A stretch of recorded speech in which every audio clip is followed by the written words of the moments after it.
సోమాజిగూడ ప్రాంతంలో ఉన్నటువంటి Hussain Sagar ఆనుకున్నటువంటి MS Makta BS Makta ఏరియాలో ఇక్కడికి రావటం జరిగింది. దీనికి రావడానికి కూడా కారణం ఏంటంటే కొంతమంది ఇక్కడ ఎవరైతే ఉన్నారో తప్పుడు ప్రచారం చేసేవాళ్ళు ఒక 10-20 మందిని తీసుకొని చిన్న ర్యాలీ తీసి హైడ్రాని బ్యాన్ చేయాలి, ఎందుకంటే పేదల ఇల్లులు ఇక్కడ కూలగొడడానికి వస్తున్నాయని చెప్పి తప్పుడు ప్రచారం చేస్తున్నారు. హైడ్రా ఎఫ్టీఎల్లో ఉన్నది, మీది ఇల్లులు ఇదంతా కూలగొట్టడానికి హైడ్రా మాకు ఇది ఇచ్చింది అని చెప్పి ఇది చెప్తున్నారు. అదంతా అబద్ధము.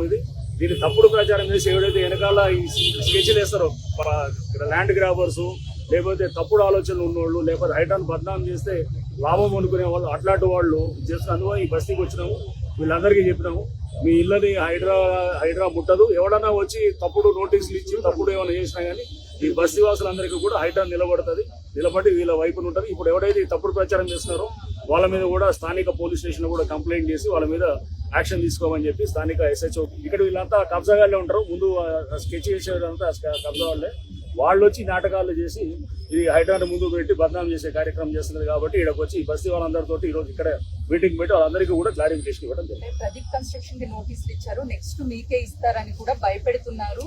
అదే చెప్పేది, ప్రదీప్ కన్స్ట్రక్షన్స్ కి నోటీస్ ఇవ్వటం అనేది అది జిహెచ్ఎంసీ వాళ్ళు ఇచ్చినారు, ఆ ప్రాసెస్ నడుస్తున్నది.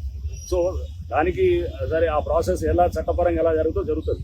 ఈ బస్తీలు ఇవన్నీ కూడా ఎఫ్టీఎల్లో కట్టినా కానీ కూడా వీళ్ళని ఎవరిని ముట్టమనేసి హైడ్రా పాలసీగా గవర్నమెంట్ కూడా డిక్లేర్ చేసింది.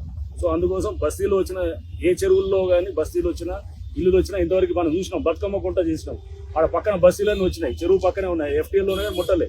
మనకి ఎట్లానే మనకి ఏది ప్రతి చెరువులో మీరు చూస్తే కనుక ఎక్కడ కూడా మనం బస్తీలో ఉన్న వాటిలో ఏది ముట్టలేదు. రామాంతపూర్ చెరువులో ఇప్పుడు కొన్ని ఒక 30-40 చిన్న గుడిసెలు ఉండే, వాళ్ళందరికీ 2 బెడ్రూమ్ హౌసెస్ ఇచ్చి వాళ్ళందరూ ఇప్పుడు ముందుకు విల్లింగ్ వచ్చినారు. వాళ్ళే పేపర్ల మీద సంతకాలు పెట్టి వాళ్ళే మూవ్ అవుతున్నారు. అంటే ఎవరైతే డిస్టర్బ్ అవుతారో వాళ్ళందరికీ 2 బెడ్రూమ్ హౌసెస్ కూడా ఇచ్చేటట్టు ప్రభుత్వ పాలసీగా తీసుకొని చేస్తుంది.